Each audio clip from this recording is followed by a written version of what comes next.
오늘은 누가복음 20장의 말씀으로 넘어가고 있습니다. 전체 누가복음 24장의 말씀 중에 이제 막바지에 다다라 가고 있는데요.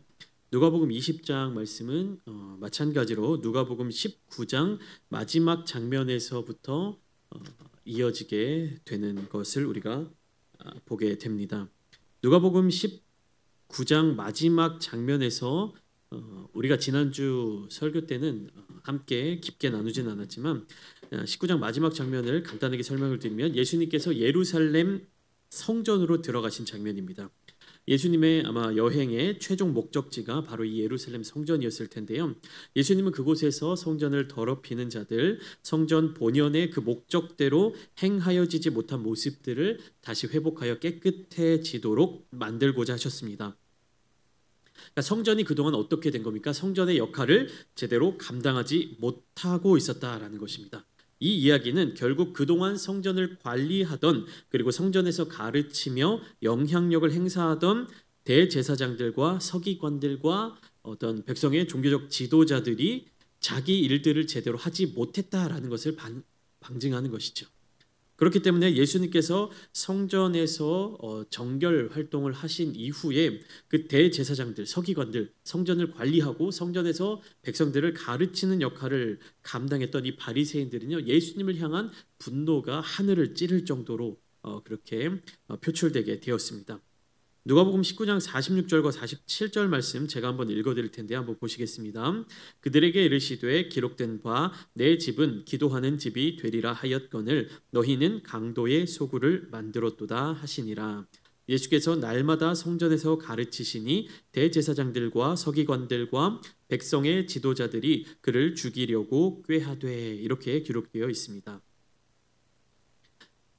예수님께서는요 성전을 통하여서 기도하는 집이다라고 말씀을 하셨습니다. 그런데 이 성전을 관리하는 자들이 어떤 모습으로 만들었다라고 말씀하시냐면 강도의 소굴을 만들었다라고 말씀을 하고 계십니다.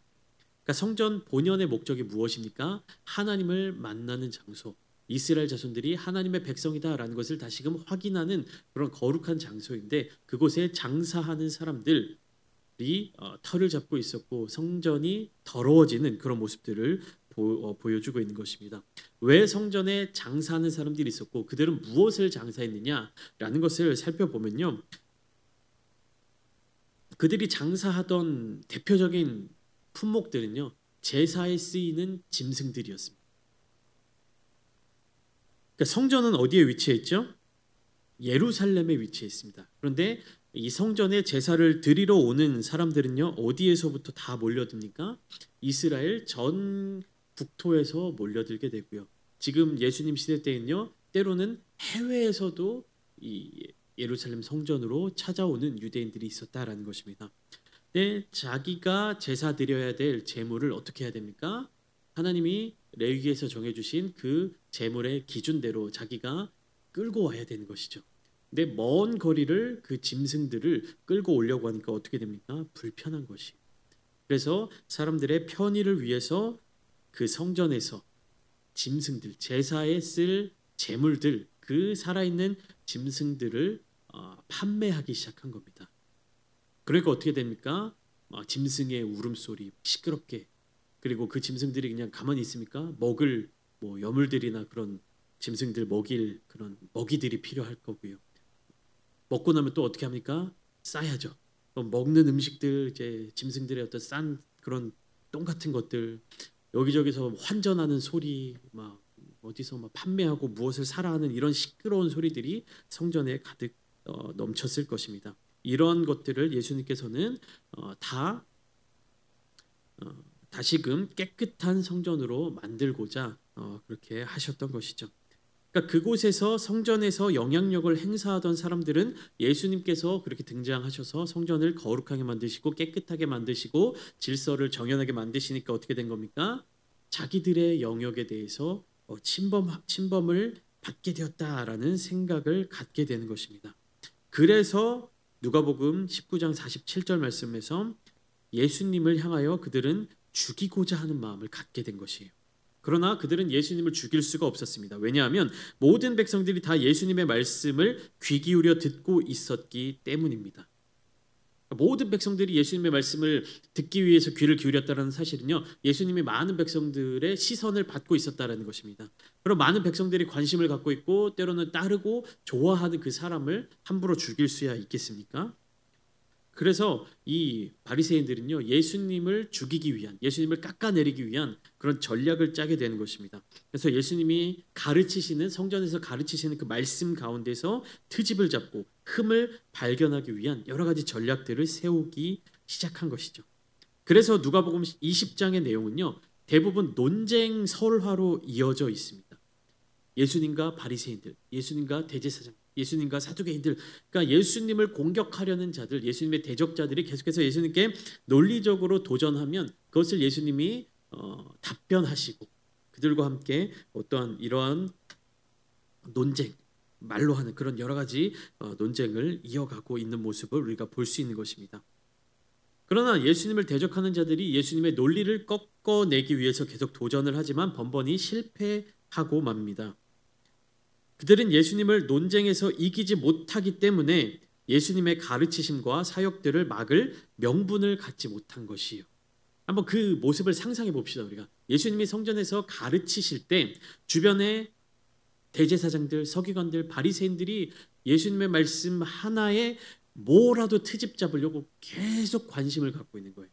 그들은 예수님의 말씀을 집중해서 듣기는 듣지만 그 말씀을 통하여서 하나님 나라의 복음을 깨닫기 위해서 예수님의 말씀을 듣는 것이 아니라 거기서 무엇인가 허점을 잡을 것이 없는지, 거기서 무엇인가 트집 잡을 것은 없는지를 주목하여서 예수님의 말씀을 듣고 있었다는 것이에요. 그러니까 아무리 예수님의 가르치심을 듣는다 하더라도, 예수님의 말씀을 듣는다 하더라도 그들은 하나님 나라의 은혜를 경험하지 못하게 되는 것입니다. 1절 말씀을 보시면 하루는 예수께서 성전에서 백성을 가르치시며 복음을 전하실세라고 말씀이 시작되고 있습니다. 누가복음 19장 47절에 보면 예수님께서는 예루살렘에 들어오신 이후 날마다 성전에서 가르치셨습니다. 그런데 그러던 어느 날 예수님은 늘 해오시던 대로 백성을 가르치시며 복음을 전하고 계셨습니다. 그때 대제사장들과 서기관들이 장로들과 함께 예수님을 찾아온 것입니다. 그러니까 하루는 예수께서 성전에서 백성을 가르치시며 복음을 전하실세라는 것은요, 예수님께서 그날 하루만 가르치시고 복음을 전하셨다는 의미가 아니라 예수님은 매일매일 날마다 복음을 전하시고 계셨는데 어느 날 하루 대제사장들과 서기관들이 예수님을 찾아왔다는 이야기이죠. 예수님이 가르치신 내용, 전하신 복음은 어떤 내용이었을까요? 당연히 천국 복음에 대한 이야기였겠죠. 천국 복음에 대해서 가장 잘 알고 계셨던 분이 예수님이시고 언제나 어디에서나 늘 그것을 가르치셨습니다. 가버나움에 계실 때도, 갈릴리 지역에 계실 때도, 여리고에 계실 때도 예수님은요, 천국 복음을 증거하시고 가르치셨습니다. 그런데 이스라엘 종교 지도자들은 예수님의 이러한 모습이 마음에 들지 않아서 따지기 위해 주님을 찾아왔습니다. 트집 잡기 위해 예수님을 찾아온 것입니다. 자, 그러면 따지러 온 자들이면 무엇에 대해서 따져야 됩니까? 예수님이 가르치시는 내용, 그 내용이 다 거짓말이고 틀린 내용이다 이렇게 따져야 되잖아요. 예수님이 가르치시는 것이 마음에 들지 않아. 저 사람에 대해서 우리가 저 사람이 이 성전에서 계속 가르치고 영향력을 발휘하고 있는 것을 지켜볼 수가 없어. 그러면 뭐라고 가서 그 사람을 막아내야 됩니까? 당신 여기서 그런 거 가르치면 안 돼. 당신이 가르치는 그 이야기 틀렸어. 잘못됐어. 이렇게 이야기해야 되지 않습니까? 예를 들면 누군가가 제가 여기서 말씀을 전하고 있는데 제가 마음에 들지 않아요. 그러면 와가지고 뭐라고 얘기해야 됩니까? 당신 목사면서 성경에 대해서 제대로 가르치지도 못하고 잘못 가르치고 있어 라는 그런 이야기를 해야 되잖아요. 이게 성경에서 제대로 가르치는 얘기인데 당신은 지금 제대로 가르치지 못하고 있어. 이렇게 논리적으로 이야기를 해야 되잖아요. 근데 예수님을 찾아온 이 대제사장들과 서기관들은 예수님이 가르치시는 그 내용을 가지고 논리적으로 따져 묻지 않습니다. 그들이 따져 묻고 있는 것은 무엇이냐면 예수님이 가르치시는 그 권위와 자격이 누구로부터 왔는지를 따져 묻고 있는 것이에요. 천국 복음에 대해서는 아무것도 알지 못하는 자들이기 때문에 예수님이 전하시는 그 복음의 내용이 아니라 권위에 대해서 시비를 거는 것입니다. 왜냐하면 그들은요 예수님의 가르치심이 맞는지 틀리는지를 분간할 능력이 없다는 것이에요. 이거는 굉장히 정치적인 방법입니다. 우리가 실제 정치를 볼 때도 뭔가 야당이 있고 여당이 있고 뭐 이당이 있고 저당이 있고 진보가 있고 보수가 있고 여러 가지 각양각색의 사람들이 있잖아요. 그럴 땐 서로가 주장하는 메시지들이 있어요. 근데 이 저 사람이 전하는 그 메시지에 대해서 내가 뭐라고 반박할 내용이 없어. 저 사람이 하는 말이 내 마음에 들진 않지만 뭐라 틀린 이야기가 아니야. 그럴 때 어떻게 합니까? 메시지를 공격하는 것이 아니라 메신저를 공격하는 거죠. 너 당신 그 사생활이 굉장히 더럽던데 당신 음주운전했던 사람이지. 당신 뭐 어디서 뭐 범죄를 저질렀던 사람이지. 이런 식으로 그러니까 네가 하는 말은 다 틀린 말이야. 이런 식으로 공격하지 않아요? 누군가 상대방이 나에게 하는 말이 있어요. 근데 그 말이 반박할 수가 없어. 그럴 때 그 메시지, 그 이야기에 대해서 논리적으로 반박을 하는 것이 아니라 그 말을 하는 대상을 깎아내리려고 한단 말이에요. 바리새인들의 모습이 바로 그렇습니다. 예수님이 하시는 그 메시지, 천국 복음의 그 진리의 말씀이 진실인지 거짓인지 혹은 그것이 자기네들에게 어떻게 다가오는지 알 수 없기 때문에 이들은요 예수님의 그 천국 복음에 대해서 당신이 전하는 그 복음은 거짓이야, 틀렸어, 성경에 그렇게 나와 있지 않아, 하나님은 그런 분이 아니야, 이렇게 이야기를 하는 것이 아니라 당신 누구의 권위를 가지고 여기서 그러한 가르침을 전하고 있는 것이냐, 이걸로 트집을 잡고 있는 거예요. 그 권위의 출처가 분명하지 않으면 성전에서 가르치는 이 행위를 금지시킬 것이라는 암묵적인 압력이 포함되어 있는 것입니다. 왜냐하면 이 바리새인들에게 있어서 가르치는 권위는 굉장히 중요한 것이었어요. 그러니까 그 사람들에게 있어서, 유대인들에게 있어서 성경을 가르친다 혹은 무엇인가를 다른 사람들에게 가르치는, 즉 선생의 위치에 있는 그 존재는요 굉장히 권위적인 사람이고요. 권위가 주어져 있는 사람이고요. 어떤 정치적이나 종교적이나 사회적으로 굉장히 높은 위치에 다다를 수 있는 사람들입니다. 흔히 랍비라고 이야기를 하죠. 그들에게 있어서 가르치는 권위는 매우 중요한 것이었는데, 그러면 성전에서 예수님이 날마다 성전에서 백성들에게 가르치셨다라고 했는데 본래 성전에서 가르치는 내용은 무엇입니까? 당연히 하나님의 말씀, 성경을 가르치겠죠. 성전에서 하나님의 말씀을 가르쳤을 것입니다. 누가 가르쳤냐면 서기관들, 율법 교사들, 이 사람들이 성경을 가르치는 역할을 맡았던 사람들이. 그런데 왜냐하면 당시의 성경책은요 오늘날처럼 모든 사람들이 보편적으로 가질 수 있는 것이 아니었습니다. 이렇게 한 손에 들고 이렇게 돌아다닐 수 있도록, 품에 끼고 다닐 수 있도록 이렇게 잘 만들어져 있는 성경이 당시에는 없었습니다. 왜 그렇습니까? 첫 번째로는 부피가 너무 커요.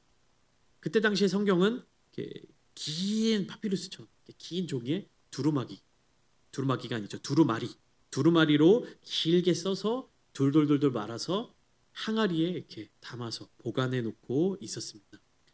그리고 두 번째로 인쇄술이 없었습니다. 그러니까 이 성경의 내용을 또 한 권의 성경책으로 만들기 위해서는 어떤 방법을 써야 됩니까? 필사. 이 성경을 한 권 더 만들어내기 위해서는 사람의 손으로 베껴 써야만 했었습니다.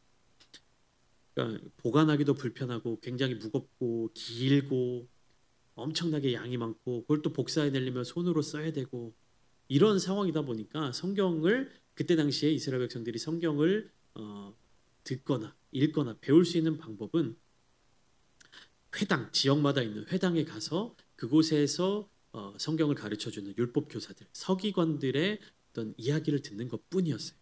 혹은 대대로 부모로부터 암송하여 성경을 가르쳤죠. 모세오경을 암송했잖아요, 유대인들은요. 그런 식으로 성경을 접할 수밖에 없었습니다. 그렇기 때문에 이 이스라엘 민족들 사이에서 이 유대교의 문화 안에서는요 성경을 가르치는 이 랍비, 이 선생은 굉장히 특별한 존재였습니다. 특별한 권위를 가지고 있었던 존재였던 것이죠. 그러니까 어떤 겁니까? 이 대제사장들과 서기관들이 예수님께서 가르치시는 그 행위에 대해서, 가르치시는 그 모습에 대해서 네가 무슨 자격이 있어서 가르치느냐, 네가 서기관이냐? 네가 율법 교사냐? 네가 누구로부터 그런 자격을 받았느냐라는 것을 따져 묻기 시작하는 것입니다. 3절부터 4절 말씀을 보시면 예수님은 이 바리새인들의 질문에 대해서 응답하지 않으셨어요. 이 바리새인들의 질문은 어떠한 질문입니까? 단순한 대답을 요구하는 질문이었어요. 네가 무슨 권위로 이런 일을 하느냐? 누가 이 권위를 너에게 주었느냐라는 질문에 대해서 예수님은요, 하나님이 주셨다라고 말씀하지 않으셨어요. 생각해 보면 이 바리새인들의 질문은요, 굉장히 간단한 질문입니다. 2절 말씀 보면 당신이 무슨 권위로 이런 일을 하는지, 이 권위를 준 이가 누구인지 우리에게 말하라. 뭐라고 대답하시겠습니까? 여러분들이 예수님이면 이 권위는 하나님이 나에게 주셨다. 하나님이 주신 권위다. 이렇게 이야기하면 대답이 딱 끝나지 않습니까? 근데 예수님은 그렇게 대답하지 않으셨어요. 왜 그렇습니까? 예수님이 그렇게 대답한다고 한들 대제사장과 서기관들은요, 순순히 인정하지 않을 것이 너무나도 뻔했습니다. 하나님이 줬다는 증거가 있냐? 어떻게 받았냐? 그 권위를 우리에게 증명해봐라, 보여줘봐라. 예수님에 대해서 예수님이 하나님이 이 권위를 나에게 주셨다라고 대답을 한다 하더라도 그들은 예수님을 트집 잡고 고집 부릴 만한 그런 요소가 남아 있었던 것이에요. 그래서 예수님은 그러한 논쟁거리를 그들에게 주지 않으셨던 것입니다. 그래서 예수님은 그들의 질문에 대해서 다시 질문으로 대답하십니다. 3절과 4절인데요. 나도 한 말을 너희에게 물으리니 내게 말하라. 누구인지 우리에게 말하라 이렇게 요구하는 바리새인들에게 나도 너희에게 한 말을 물으리니 너희가 나에게 대답해 봐라. 4절입니다. 요한의 세례가 하늘로부터냐 사람으로부터냐. 그러니까 세례 요한에 대해서 이야기하는 것이죠. 세례 요한이 요단강가에서 사람들에게 세례를 베풀었는데 그 세례의 권위가 하늘로부터 하나님께로부터 내려온 것이냐 아니면 요한 스스로 사람에게서 난 권위냐라고 예수님은 다시 질문의 질문으로 대답하시는 것입니다. 여기에서 하늘은 당연히 하나님을 가리키는 말이죠. 그러니까 예수님은 요한의 권세가 하나님께로부터 온 것임을 전제하면서 예수님께 주어진 권세도 마찬가지로 하나님께로부터 온 것임을 강조하고 있는 것이에요. 자, 질문을 했는데 다시 내가 보낸 질문에 대한 대답이 나에게 질문으로 돌아왔어요. 그러면 이 대제사장들과 서기관들과 장로들은 예수님이 주신 그 질문에 대답을 해야 됩니다. 그런데 대답을 하기 전에 자기들끼리 이걸 어떻게 대답해야 될지 의논하고 있어요. 5절 말씀 보면 그들이 서로 의논하여 이르되 만일 하늘로부터라 하면 어찌하여 그를 믿지 아니하였느냐 할 것이요. 6절입니다. 만일 사람으로부터라 하면 백성이 요한을 선지자로 인정하니 그들이 다 우리를 돌로 칠 것이라.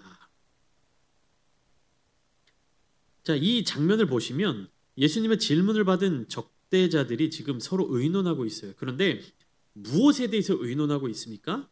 이 사람들은 문제의 핵심에 대해서 의논하고 있는 것이 아니라 자신들의 답변의 결과에 대해서 의논하고 있습니다. 이해되십니까?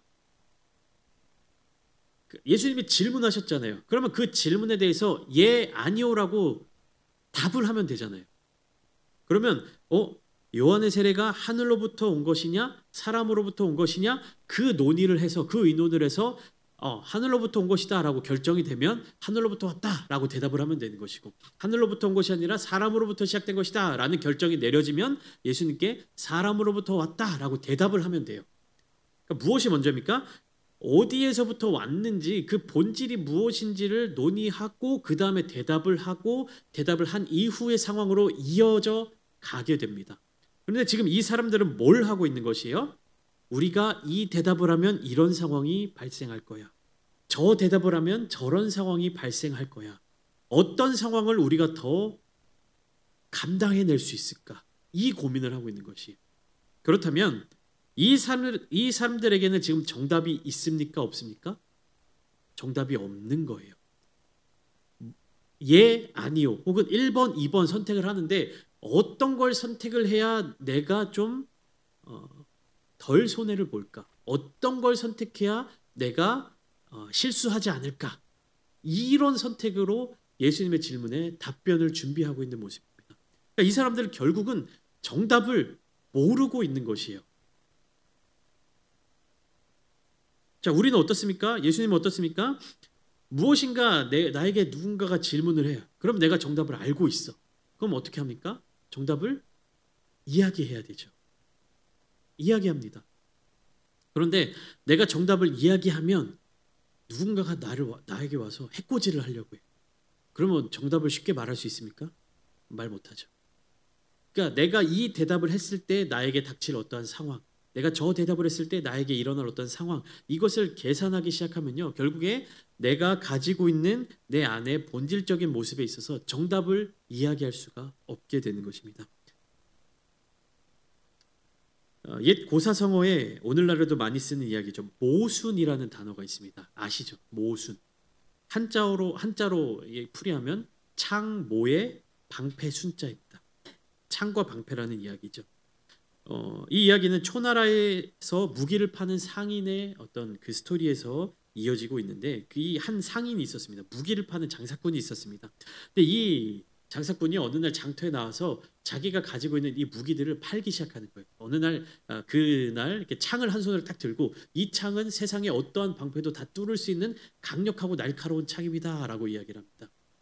그리고 이 창을 내려놓은 뒤에 옆에 있는 방패를 들고, 이 방패는 이 세상 어떠한 무기들도 다 막을 수 있는 아주 단단한 방패입니다라고 이야기를 합니다. 그때 그 구경꾼 중에서 한 사람이 이렇게 물어보는 거예요. 그러면 당신이 가진 그 창으로 당신이 가진 그 방패를 찌르면 방패가 뚫립니까? 창이 부러집니까? 이렇게 물어보게 되는 거예요. 어떻게 해야 되는 거예요? 이 장사꾼은 찔러 봅니까? 못 찔러 봅니까? 못 찔러 보죠. 그래서 이도저도 하지 못하고 내가 했던 말이 앞과 뒤가 맞지 않을 때 우리가 모순이다라고 이야기를 하죠. 예수님을 대적하고 있는 이 바리새인들의 모습 자체가 지금 모순입니다. 이렇게 이야기해도 자기네들이 감당할 수 없는 사건이 발생하고, 이렇게 얘기해도 자기네들이 감당할 수 없는, 인정할 수 없는 사건이 일어나게 되는 것이에요. 요한의 세례가 하늘로부터 온 것이 아니라 사람으로부터 왔다라고 하면 어떤 일이 발생합니까? 요한을 존경하고 요한에게 세례를 받고 요한을 따르던 많은 사람들이 일어나서 자기들을 해할까 두려워하고 있는 거예요. 근데 요한의 세례가 사람으로부터 온 것이 아니라 하늘로부터 왔다라고 대답을 하면 어떤 일이 발생하게 되는 겁니까? 예수님의 가르치시는 행위에 대해서 더 이상 이 사람들이 트집을 잡을 수가 없게 되는 거죠. 그러니까 둘 다 자기들이 만족할 만한 상황이 아니라는 것입니다. 백성들로부터 아무런 존경과 인정도 받지 못하는 종교 지도자들의 모습이 여기서 나타나고 있습니다. 그러니까 백성들에게 아무런 선한 영향력을 끼치지 못하는 이 대제사장들과 서기관들, 장로들의 모습이 나타나 있는 것이, 그러니까 어떻습니까? 더더욱 예수님에 대하여 질투하며 경계할 수밖에 없었을 것입니다. 예수님이 백성들에게 끼치는 선한 영향력, 백성들이 예수님을 따르고 예수님을 사랑하고 예수님께로 계속해서 가까이 나아오는 이 모습을 이 사람들은 도저히 참고 견뎌낼 수 없었던 것입니다. 그러니까 이 대답도 못하고 저 대답도 못하니까 결국에 이 사람들이 선택한 방법이 무엇입니까? 7절과 8절인데요. 7절 말씀. 대답하되 어디로부터인지 알지 못하노라. 이 대답도 하기 싫고 저 대답도 하기 싫으니까 뭐라고 얘기합니까? 모르겠다라고 이야기를 합니다. 아무런 책임을 지지 않는 대답이죠. 모르겠다. 아무런 대가를 지불하지 않는 대답입니다. 요한의 권세가 하늘로부터인지 아니면 사람으로부터인지 모른다라는 이 대답은요, 그들 자신들이 요한을 판단이나 심판할 수 없음을 인정하게 되는 것이에요. 그래서 결과적으로 그들이 예수님을 판단하거나 예수님을 심판할 수 없다라는 자백과 동일합니다. 그래서 예수님은 8절 말씀처럼 너희가 나에게 대답하지 않으니까 나도 너희에게 대답해 주지 않겠다라고 말씀하십니다. 그러나 누가복음을 읽는 독자들, 그리고 오늘날 이 누가복음을 함께 나누고 있는 우리는 예수님이 누구신지, 그 권세가 어디에서부터 왔는지를 알고 있습니다. 그렇죠? 예수님의 권위는 어디로부터 왔습니까? 하나님께로부터. 우리는 이 진리의 본질을 항상 잊어서는 안 됩니다. 예수님은요, 하나님께로 받은 그 권위, 그리고 하나님께 받은 그 사명을 가지고 이 땅에서의 삶을 살아내셨습니다. 33년의 짧은 생을 살아가시면서 예수님의 하나님의 그 사명을 감당하기 위한 준비 과정들을 거치고 3년 반의 공생의 시간 동안 계속해서 그 길을 걸어오셔서 마지막 궁극적으로 십자가로 하나님의 뜻을 이루셨던 그 모습을 우리가 기억해야만 합니다.